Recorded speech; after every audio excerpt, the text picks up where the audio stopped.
Hey y'all, wanted to do a stacking in DFS video and bring up a concept I'm going to call correlation versus skill to kind of explain when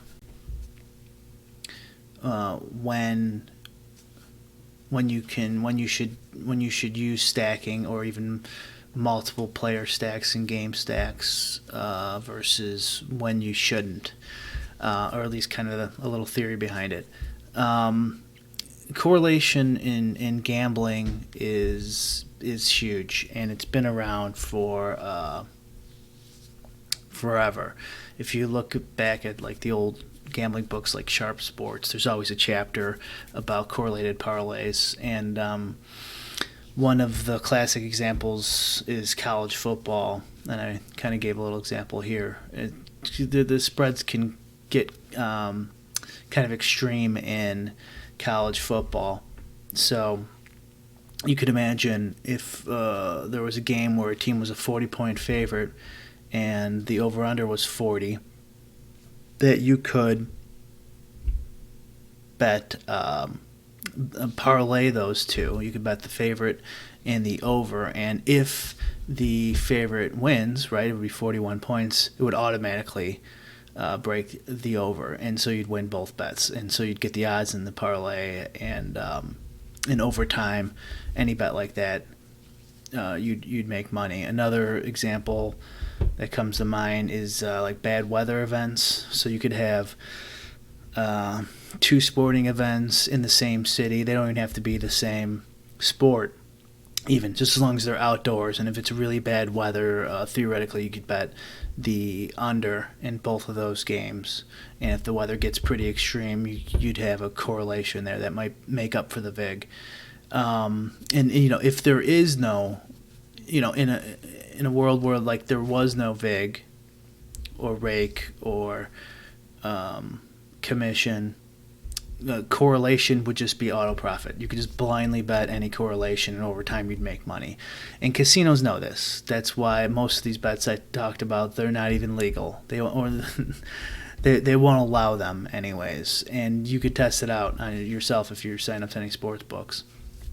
I think the rule of thumb is if the spread times 3 is greater than the total, it's a correlated parlay opportunity. So see, test it out. It probably won't be there, but if it is, you might be able to make some money before they ban you. Back to DFS. In DFS, we have an advantage because when you're making your lineups, there is no vig. There's a vig to enter the tournament, but there's no vig in how many correlations you can use when you're building your lineups. And there's a lot of correlation in DFS, and most people are aware of that now and use it. But I think the question is, how much stacking should I do? In football, should I game stack? Should I use 3 wide receivers from the same team? In baseball, should I stack 5-man? Should I do 5 and 3? And I think this is kind of a good way to look at it. Maybe you could build off of this something on your own. What I'm going to call correlation versus skill. So there's a lot of parity in sports, but skill still matters quite a bit. And in DFS, we could call skill the projections we make or the probabilities we use, or EV if we do it that way, or value. So in this example, I'm going to use just probability to be in the top lineup. And so I got 2 examples here. Team A has QB with anonymous wide receiver. We don't need names for them. And Team B is Lamar Jackson and Michael Thomas. I just used 2 popular players who aren't in the same team. So for Team B, they have a 24% chance of being a top lineup. Let's just say I made these numbers up. And so, therefore, both players being in a top lineup is 5.76%. For Team A here, where they do play on the same team, they're a quarterback and wide receiver, and I use the correlation of 46%. That number can vary, but it's probably somewhere around there.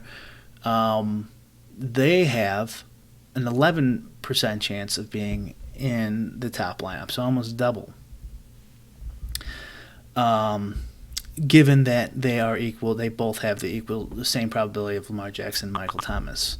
So correlation equals auto profit, right? Why not stack everything all the time, right? Why don't a lot of the top players stack everything all the time? Well, because there's skill involved. Projections still do matter. And I'll show you here, if we just change the probability of Team A being in the top lineup. So let's say they're half as good as Lamar Jackson, Michael Thomas, and that's not hard to believe. They actually now, even though they're 46% correlated, they have less of a chance than two players who have no correlation at all of being in the top lineup, right?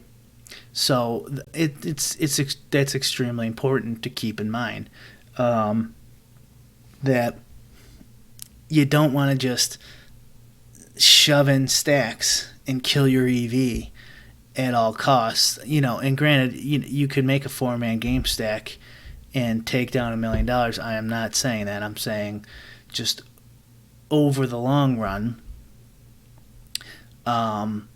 you have to make sure that your EV is increasing when you are stacking. And you can make an extreme example, like let's say for some reason the wide receiver and the quarterback are 100% correlated. Well, now you want to use them. They're over double. They have double the probability of being top line than Lamar Jackson and Michael Thomas. Let's just say defenses haven't caught on that this quarterback only throws to this wide receiver for some reason. Even in this scenario, you can, if you bring the talent level down, like let's say this was a high school quarterback, right? If you bring his talent level down to he has a 1% chance of being in the top lineup, he's nowhere near as good as just picking two highly projected players who are not on the same team, right? So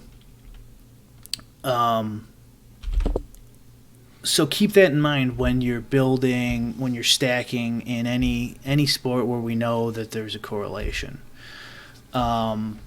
You might want to